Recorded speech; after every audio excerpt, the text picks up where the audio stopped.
I mean, one thing that I think most people struggle with, and you know, I'm not an expert in this at all, but I've kind of like gone through these like own like mental trials and tribulations myself, and I call it delusional confidence, where you kind of like have confidence in yourself that doesn't really make sense. Because like how confidence generally builds for most people is you do something, you have success, and you get confidence. But how do you have that confidence before you've gotten the results, right? And so for people who are listening right now who might have social anxiety, or they struggle with feeling like they don't deserve something, or they don't have the confidence that you or I might have built over time, what would you say to them? Like what's the kind of secret or methodology to kind of build that confidence? Because I think confidence is probably the most important factor for success.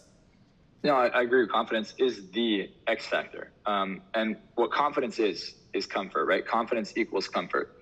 And unless you have a reference experience to something, you most likely won't be comfortable with it, right? So what reference can you create in the mind that will allow you to go for things even when they're uncomfortable, right? Like the delusional confidence.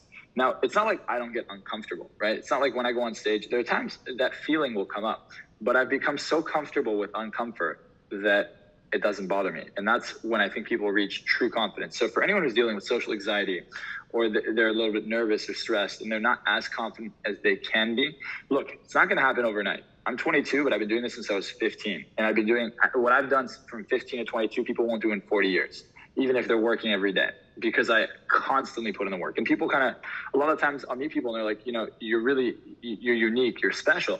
I'm not special. I'm not unique. I have friends who I put on this journey, and then after a year, 2 years, they come to me and like, you know, Marcell, like when I first met you, I didn't understand you. Now that I've gone through all the shit you've gone through and I've listened to everything you've said and everything you've taught me is exactly what happened. I can see now, you know, you really have put in the work. And that's the thing. Nothing happens on accident. No, obviously you can hypnotize someone to be confident. And if their reference of confidence is, let's say, what you are, what I am, or someone else is very confident, their mind might actually adopt that immediately. And you can be confident almost instantaneously.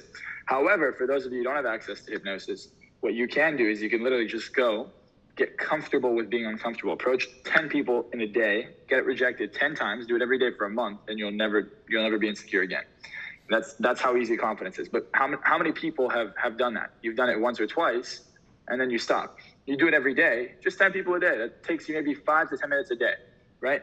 You put in that work for a month, literally just a month, maybe even less, and your confidence will go through the roof.